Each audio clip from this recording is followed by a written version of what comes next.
Reporte Galáctica, último momento, información especial y noticias del día. Reporte Galáctica, data confiable y precisa para vos.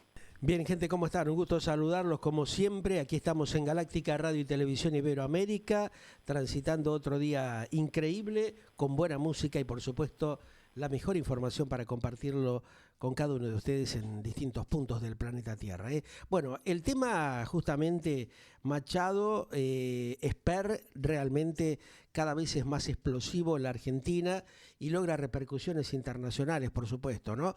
Lo cierto es que Machado reconfirma el vínculo con Esper, el hombre que está justamente allí en la mirada en estas horas, justamente luego de la confirmación que Esper le había pedido un aporte monetario, lo dice directamente el narcotraficante detenido Fred Machado en las últimas horas, donde inicia justamente una serie de declaraciones bastante impactantes, desde justamente la prisión domiciliaria, allí donde está recluido en Viedma, en el sur de la Argentina.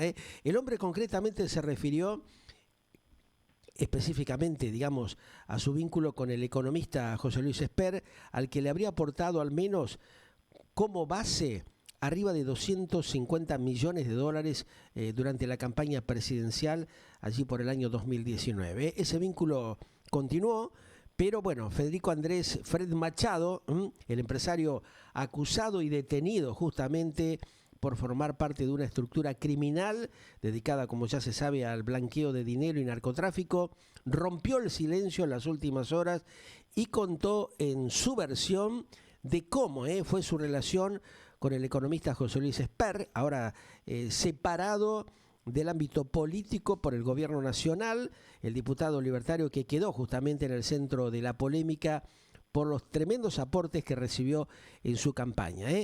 A pesar de la insistencia de evadir justamente la cuestión, Esper termina justamente en la mira también de la justicia internacional. Justamente Machado, que está recluido, como les contaba, en Viedma, allí en una prisión justamente domiciliaria, se refirió a su vínculo con el economista al que le aportó alrededor de 250 mil dólares durante lo que fue la campaña presidencial allí por el 2019 y que ante el conocimiento justamente de ese hecho lo llevó a renunciar, ustedes saben, en las últimas horas y a encabezar la lista de las elecciones legislativas de este mes.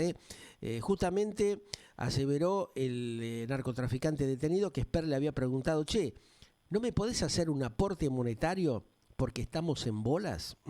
En su momento, por aquellos tiempos pasados.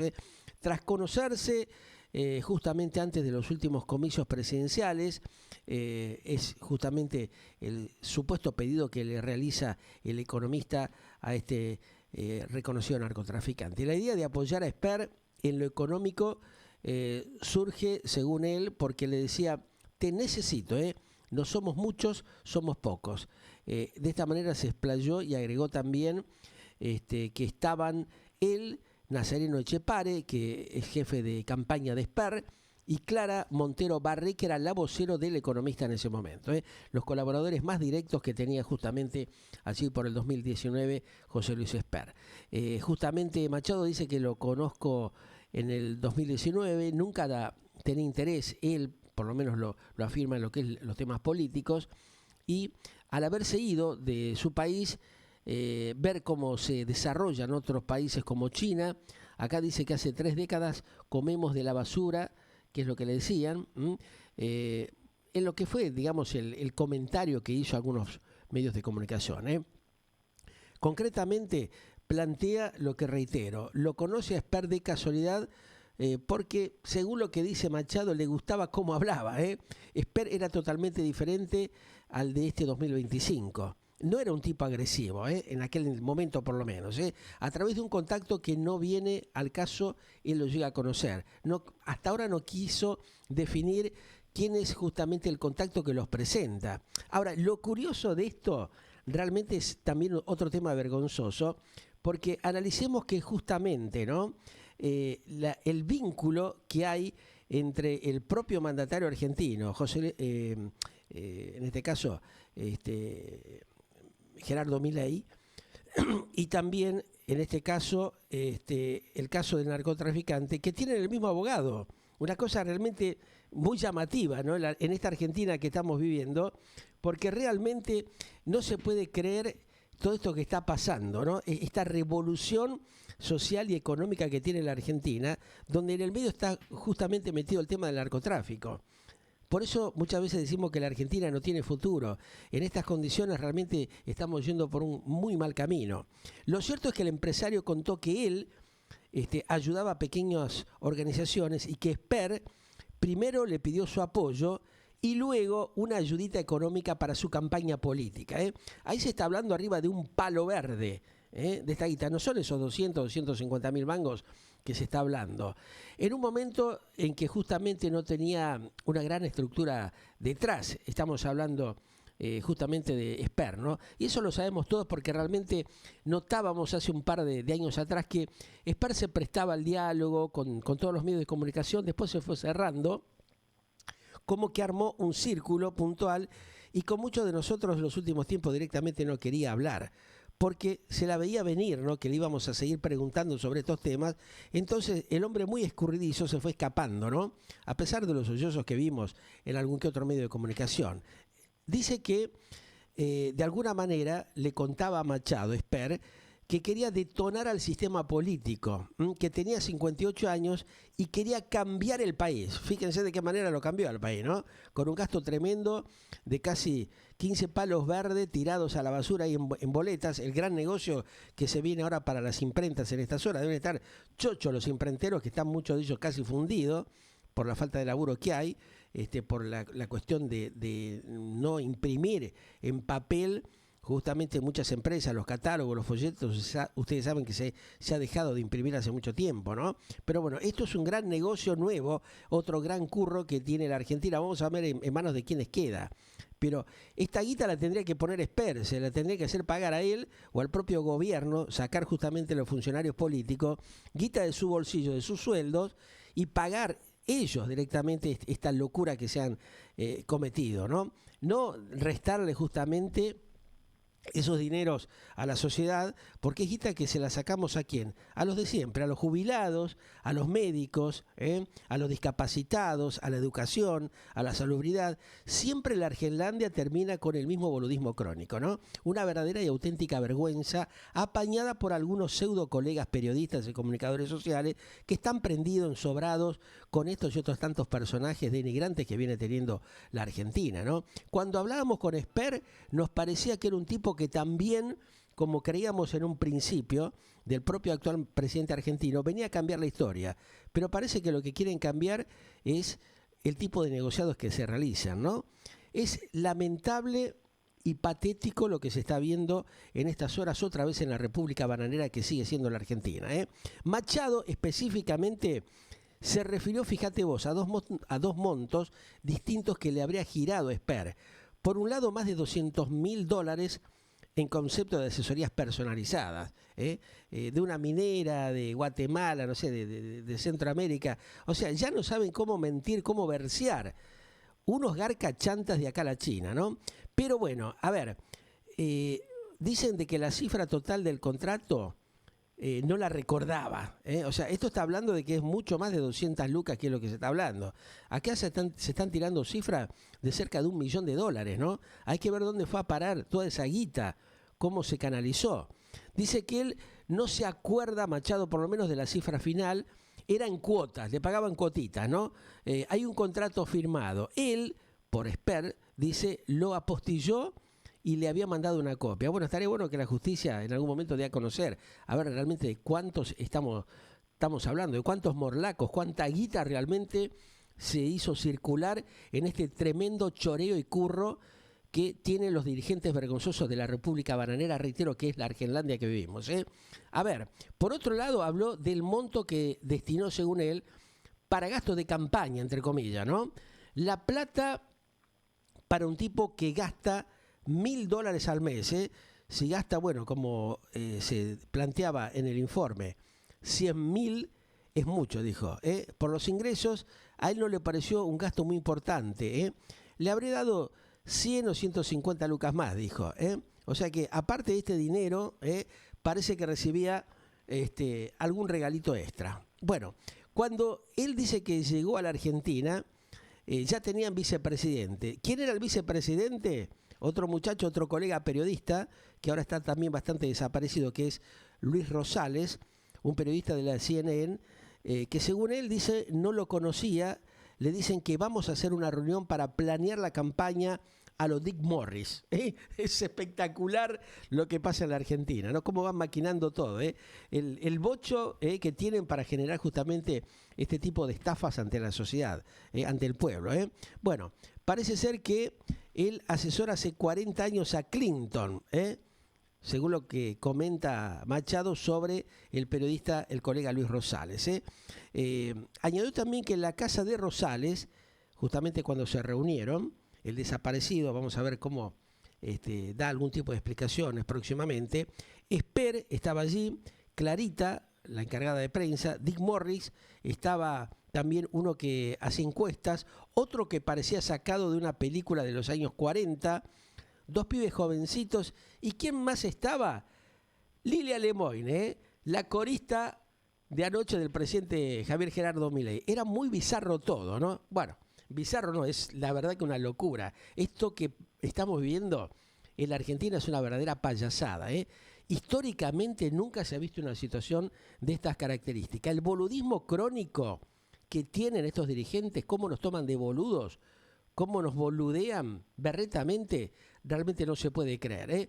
Con respecto al tema de los vuelos, vamos a hablar del tema de los vuelos. Otro tema interesante que también se trató de tapar, decían que eran 2 o 3 vuelos. Merda, eran 2 o 3 vuelos. Más de 35 o 40 vuelos, Parece ser que Machado viajó junto al economista solamente en 2 oportunidades. Así es como se van ventilando todas las cosas. Y bueno, ahora que destapó la olla, se van a conocer un montón de cosas más. Y por supuesto, si la justicia investiga, vamos a llegar al fondo de la cuestión. No hay registro de cuántos trayectos parece hizo el diputado Esper, el candidato Esper, con un avión que él, que el narcotraficante, le había puesto a disposición para la campaña política. Y hay muchos que están en la misma situación. Esper no es el único, Vamos a hablar con claridad. Acá muchos políticos tienen que dar cuentas de cómo se manejan y de dónde sacan toda la guita que pilotean, porque realmente no se puede creer, ¿no? Cómo se han enriquecido mientras los jubilados se cagan de hambre en la Argentina, Mientras el presidente Javier Gerardo Milei y el Ejecutivo Nacional dicen que no hay guita para los jubilados. Son unos caraduras, unos reventados totales de acá a la China, porque realmente no se puede creer, Igual parece ser que entre gitanos no se tiran las cartas, ¿no? Acá los políticos son todos delincuentes, sacando exceptos casos, que se pagan las campañas con obra pública y aportes que vienen, como en este caso, del lado de la falopa, del narcotráfico. De esta manera, la Argentina no tiene futuro. Le están cagando la vida, como ya lo han hecho con varias generaciones, a los jóvenes actuales, porque no hay futuro en una Argentina que está en estas condiciones vergonzosas, mientras el presidente Milei se quiere hacer el Elvis Presley, ¿no? Se quiere hacer el Borges, presentando payasescamente, como lo hizo en las últimas horas, vergonzosamente, un recital. ¿Un presidente de un país puede meterse a hacer una cosa de estas características? La verdad que estamos muy mal del bocho los argentinos, Estamos, pero realmente para el traste, si admitimos y de alguna manera le damos algún tipo de valor a este tipo de cosas, de actitudes, de accionarios. Un presidente tiene que estar en otra postura, tiene que tratar de ver cómo resuelve los verdaderos problemas de fondo que tiene la gente que se está cagando de hambre, señores, integrantes del Parlamento argentino, de la legislatura, no tienen vergüenza. Mientras hay un choreo alevoso en la vía pública, la gente no puede circular libremente, no solamente de noche, las 24 horas del día. Acá, por ejemplo, uno de nuestros operadores, de nuestros colaboradores, a las 5:30, 6 de la tarde, ya lo robaron 2 veces en la estación terminal, en la parada de colectivos de Retiro. ¿Dónde está la policía para cuidar a estos tipos que nos viven afanando, que nos viven choreando? Hace 70 años que pasa lo mismo. Los mismos sinvergüenza, los mismos canallas de siempre. ¿Hasta cuándo vamos a tener que seguir tolerando este tipo de actitudes, de accionarios, ¿no? ¿Qué está haciendo la justicia argentina en esa materia? Ahora vamos a tener que pagar otra vez boletas para poner al Colo Santilli, que fue, bueno, basureado por el propio presidente argentino, las cosas que dijo de él, y ahora lo pone de primer candidato. La verdad que no tienen vergüenza, ¿eh? El caradurismo al cual se ha llegado en la Argentina, la verdad que no da para más. Una manga de reventados, de garcachantas políticos, que lo único que hacen es estafar a la gente, guitarrearnos, mentirnos, con un caradurismo que no tiene sentido. Y después, bueno, van y gastan guita, como lo que ha pasado en las últimas horas en el Arena, lo que se ha gastado, los millones de mangos que se han gastado, pero no hay plata para los jubilados, no hay plata para los discapacitados, no hay plata para la educación, no hay plata para la salubridad. Los hospitales están que se caen a pedazos, las escuelas rotas por todos lados, un descontrol, una inseguridad en pleno día. Realmente no se puede caminar, no solamente en la provincia de Buenos Aires, sino en plena capital federal. La cantidad de lincheras, de ladrones, de motochorros que hay. ¿Dónde están, señores políticos? ¿Cuándo se van a poner a trabajar en serio? Vemos personajes que ya han pasado en otros gobiernos que se vuelven a reciclar. La hormiguita, el gato, el ratón, el tiburón, todos estos personajes que lo único que han hecho es favorecer a sus propios familiares, que lo han metido en cargos políticos de los principales organismos. ¿Hasta cuándo tenemos que seguir tolerando estos abusos y estos atropellos? ¿De qué nos han tomado? ¿De idiotas? ¿Hasta cuándo el pueblo puede tolerar este tipo de cosas? ¿No les bastó el tremendo sacrificio que ha hecho la gente en estos últimos años? ¿Hasta dónde quieren llegar? Hay que preguntarse. Bueno, realmente es un tema muy grave lo que está pasando en la Argentina, unas elecciones que no dicen nada, realmente que no representan a la gente. ¿A quién carajo vamos a votar? ¿A qué delincuente vas a votar en estas próximas elecciones? Eso es lo que tendríamos que preguntarnos, ¿no? ¿Hasta dónde nos van a seguir cagando y mintiendo? La pudredumbre que tenemos los ciudadanos es de tal envergadura que, reitero, históricamente no se ha visto una cosa así. Un presidente que se pone a gritar arriba de un escenario para una determinada cantidad de alcahuetes, chupamedias, aduladores, estos seguidores que ni siquiera saben dónde están parados. Porque vos hablás con muchos de ellos y te dicen, y bueno, está esta alternativa, pero ¿qué alternativa de futuro te dan a vos? ¿Qué futuro para tus hijos, para tu familia? Desbarrancado de acá a la China y no toman conciencia, no aprende la lección. ¿Qué es lo que hay que hacer entonces en la Argentina? A ver si alguien me lo puede explicar, si alguien se anima a explicarme qué es lo que tenemos que hacer los argentinos, de qué manera tenemos que pararnos frente a estas barbaridades permanentes que estamos viendo, donde el narcotráfico se adueñó del país, donde los que dicen que van a resolver los problemas no lo están haciendo y donde vos tenés que bancar a un montón de sinvergüenzas en todas las provincias, en todo el país, con una cantidad de millones y millones de mangos que se tiran por la borda, mientras, reitero, hay gente mayor que ha aportado, no como estos atorrantes que siempre dependieron del Estado, que siempre estuvieron robando un sueldo, un montón de guita, con sus curros, con sus quintitas, con el choreo, con la mafia que establecen en todos los organismos del país, para que la gente esté cobrando hoy. El tipo que aportó 50 años, 300.000 o 400.000 pesos por mes. Son unos reventados totales. La verdad que no sé cómo se sostiene una situación de esta característica. ¿Cómo es que tenemos tanta paciencia de tolerar y aguantar a esta manga de crápulas, esta manga de miserables que vienen destrozando cada vez un poco más el país? Ya volvemos.